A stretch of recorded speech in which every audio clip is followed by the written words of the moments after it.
Hey guys, welcome back to The Problem With. It's been a while since I've been on the channel and all will be explained in due time, but it is great to be back on the channel and pumping out videos for you guys to listen to or watch.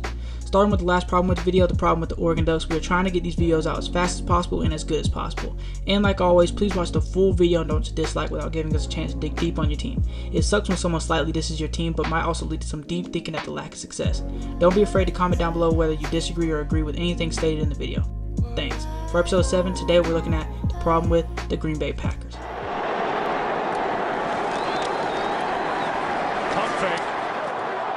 Wallace picked off. Nick Collins on the return inside the 10, leaps for the touchdown.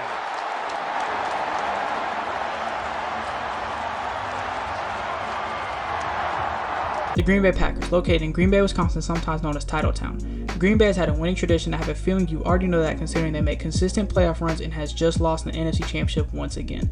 This team has won 20 divisional championships, with 11 being in the NFC North. They have also won only 3 NFC championships, with the last one being in 2010.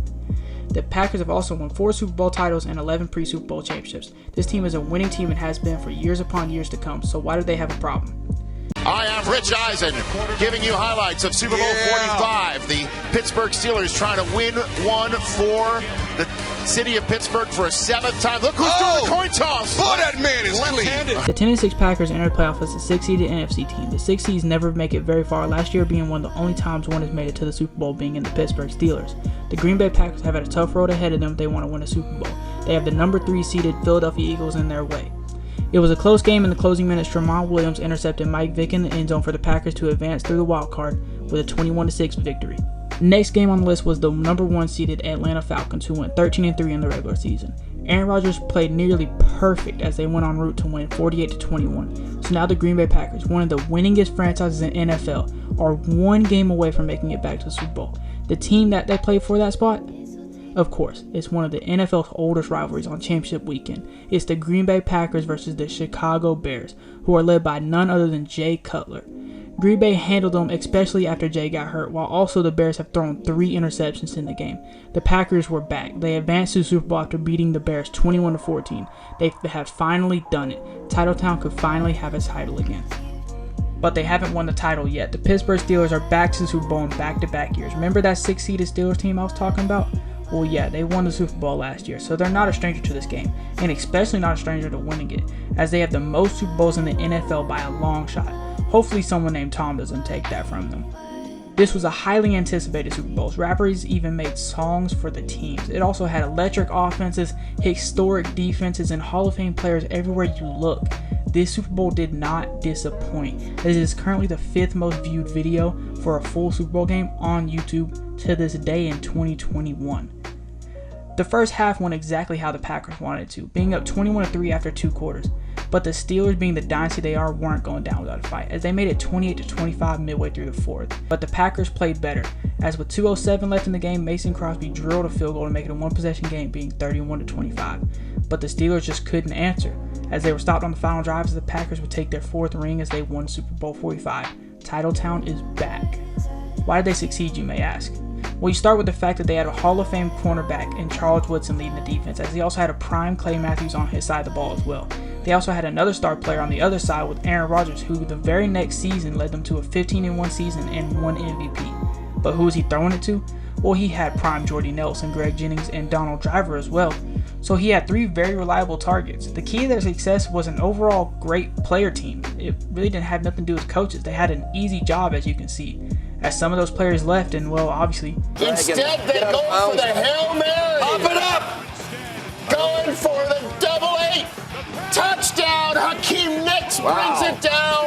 Hail Mary successful right before halftime. You got Charlie Pepper and Charles Woodson both back there, and Hakeem Nicks goes up over the top of everybody to make a play with no time. Well, I guess Tyree does it on the top of his helmet. Nicks does it on the front of his helmet. Corrals the ball, brings it in. Yet more shades of 2007 for the Giants. Well, it technically isn't a downfall, as the Packers were 15-1 and 11-5 the very next season. But what happened after to make them fire a Super Bowl winning coach?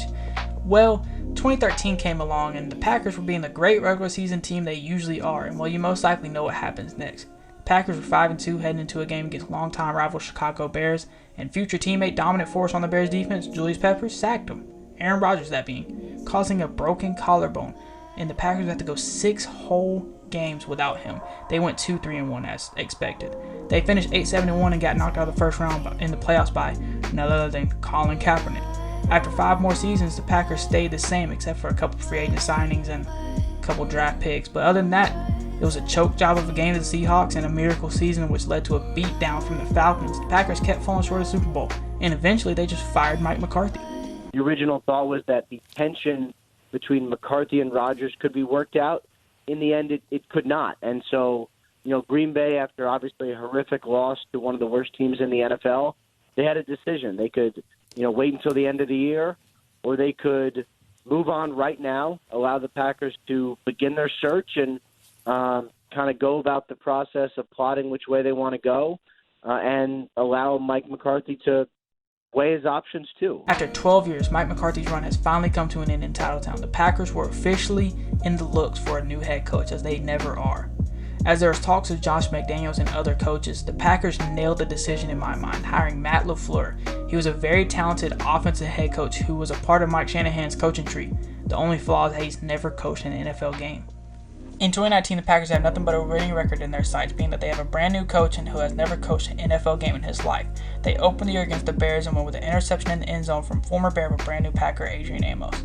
They went on to start the year 8-3, and new signing Smith brothers shine on this Packers defense alongside Jair Alexander and others.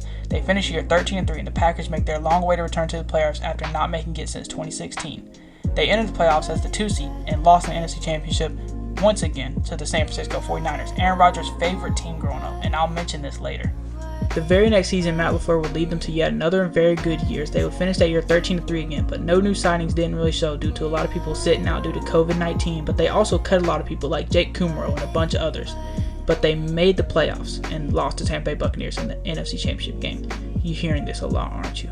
Me being a fan of this team, I love them from the bottom of my heart, but the fans and I agree that we got to make new signings and we got to get Aaron some targets. We lost a lot in the NFC Championship game, and when I say a lot, I mean a lot. After you finish this video, go back and count the number of times I say we lost the NFC Championship. I can guarantee it's over 5 times. I mean, you talk about the Falcons, Seahawks, Tampa Bay, 49ers. We lose a lot. If you look at this team right now as opposed to this video, we can't tell if there's going to be success in the future or failure. Will we have to make an early switch to Jordan Love? Will Aaron Rodgers return and finish his career in Green Bay? We have no idea, and I hope that in either situation we are prepared. Jordan Love has looked great at camp, but we also never know if he will shine on the stage. My guess is success, just because I truly believe that Rodgers is coming back. I think he will finish his career in Green Bay, but just looking off that, I think he will come back. And I think success is coming for this team in the future. The problem with the Green Bay Packers is the front office. I know I haven't mentioned it, and I know I haven't talked about it, but I've hinted at it this whole time. They let Kumaro go after Rodgers praised him. They never get Aaron Rodgers targets. They drafted a quarterback in the first round, but also traded up to get him. They didn't draft Elijah Moore. We instead drafted Eric Stokes. Me being a Georgia fan, I was happy, but I've wanted Elijah Moore since he was in high school. And Georgia skipped on him for Tommy Bush. Even Kidd knows this. We also don't make enough signings. We only have 3 signings that have paid off, and you can only look at 2 of them because Preston hasn't panned out as well as you'd think he was, but Za'Darius and Amos have been decent. Look back at this video. Check how many times I've said we lost in the NFC Championship. We've lost so many times. If we just signed some solid guys, we could win this. We could win these games. I fully believe that. The only time we've actually lost was the Falcons, and that's just because they had one of the greatest offenses in the NFL you could ever see. You can't fix this team if you don't get new players in the building who are actually good. You definitely can't win if your future Hall of Fame quarterback doesn't want to play, because you either just won't get him a target other than Devante Adams, or you just don't talk to him. Like I said, how his favorite team is 49ers, he thought about going to them this offseason, as well as the Denver Broncos and the Las Vegas Raiders.